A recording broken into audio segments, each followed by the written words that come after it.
What's the first thing you think of when you hear the word entrepreneur? Businessman? Sports figure? High tech? Am I an entrepreneur? Are you an entrepreneur?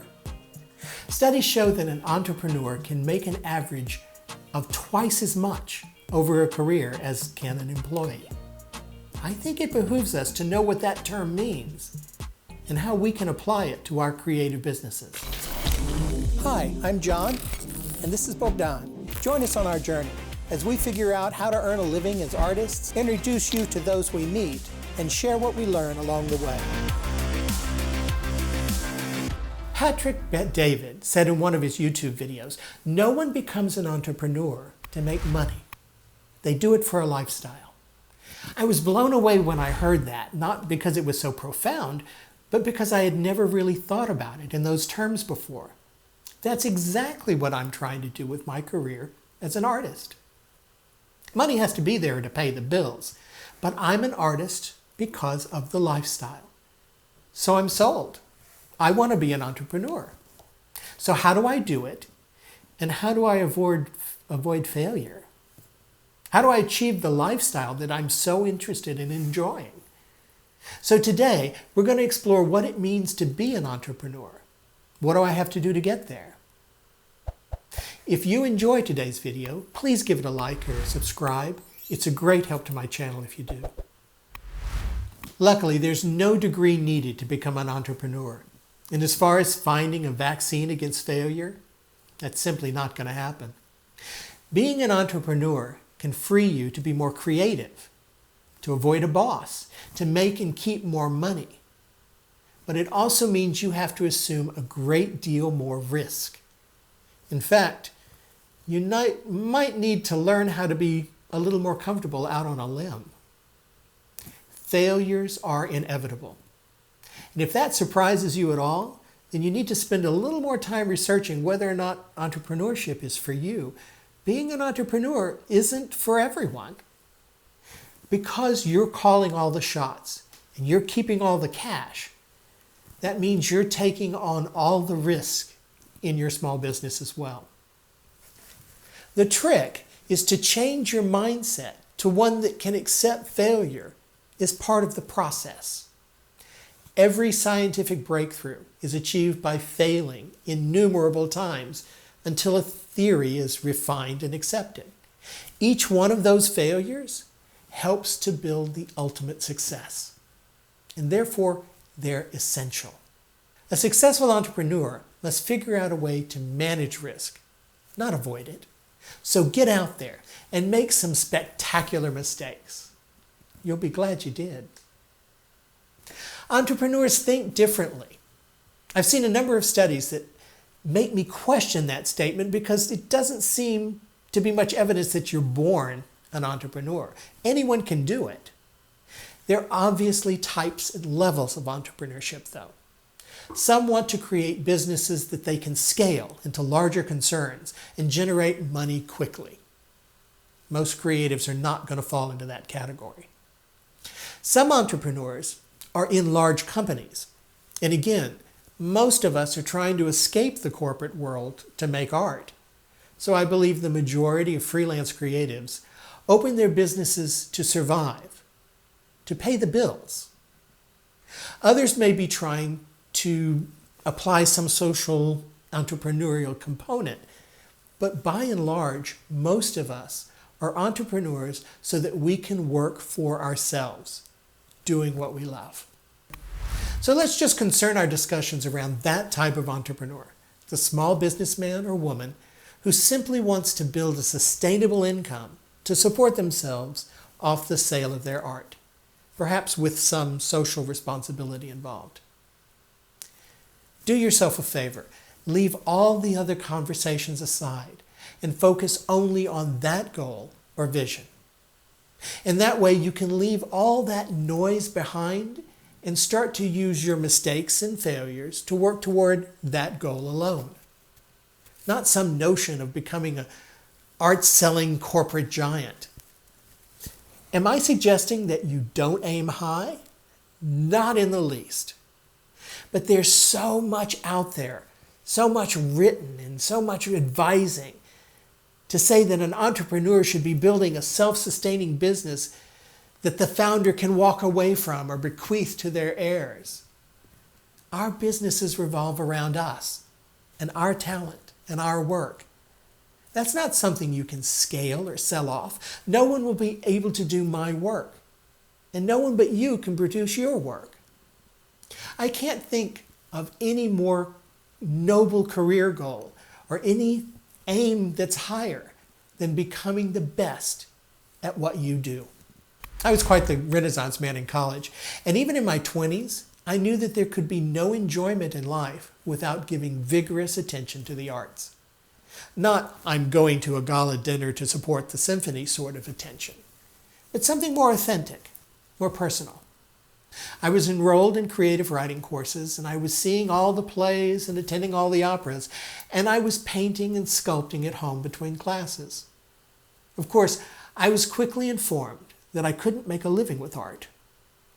So I relegated it to the back burner and pursued a career as a teacher and a librarian. It was only when I moved home in my late 50s to take care of my parents that Bogdan and I decided to begin our career, the career of our dreams. I spoke to a friend who's a successful painter, and he told me it took him 20 years to achieve the sort of success that he enjoys now. So I thought to myself, I've got 20 years. Let's do this thing before it's too late. 5 years later, and we're still around.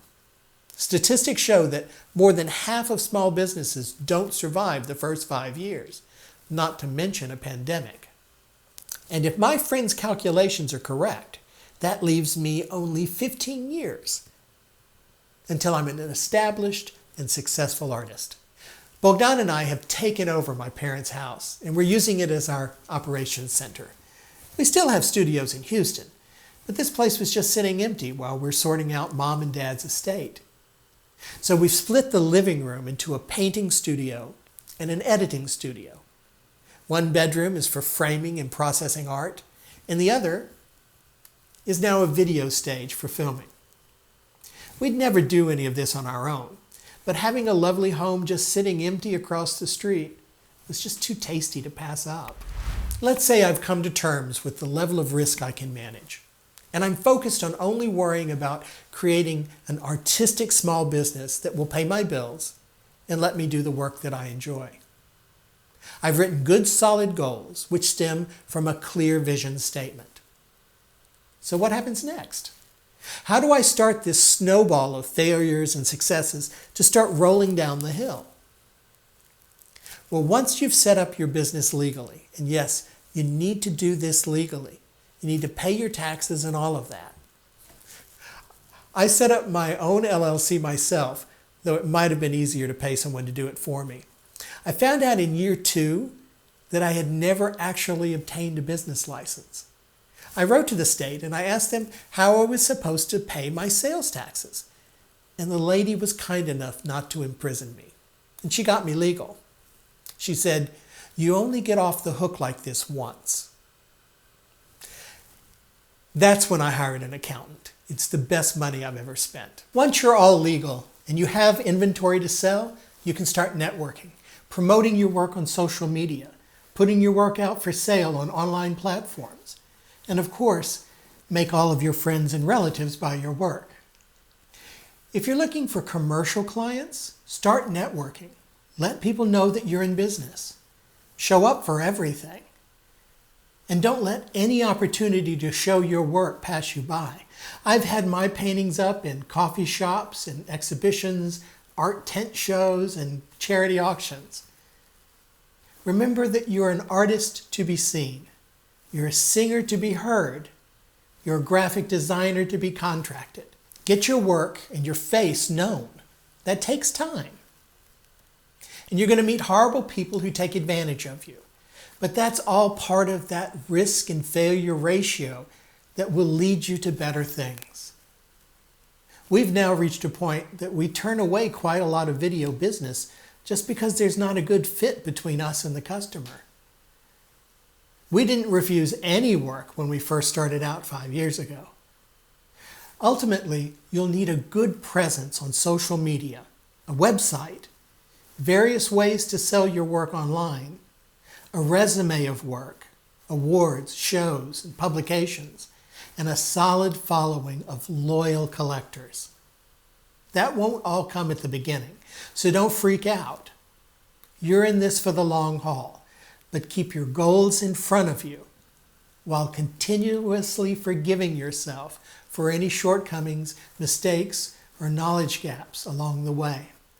This is not an easy path, but it is very rewarding.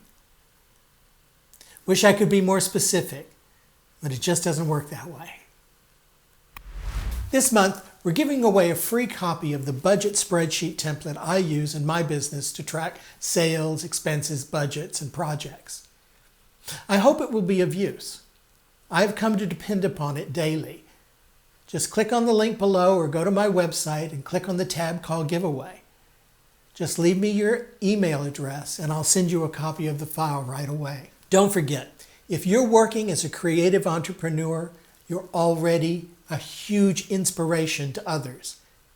That shouldn't alter how you think or do your business, but if you can help someone else's journey, make it easier, do so.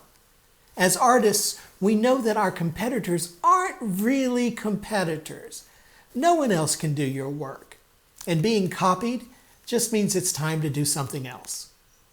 Think about how much you could have benefited from someone giving you really good advice when you were just starting out. I hope you've enjoyed this vlog. Like, share, subscribe, and hit that notification bell.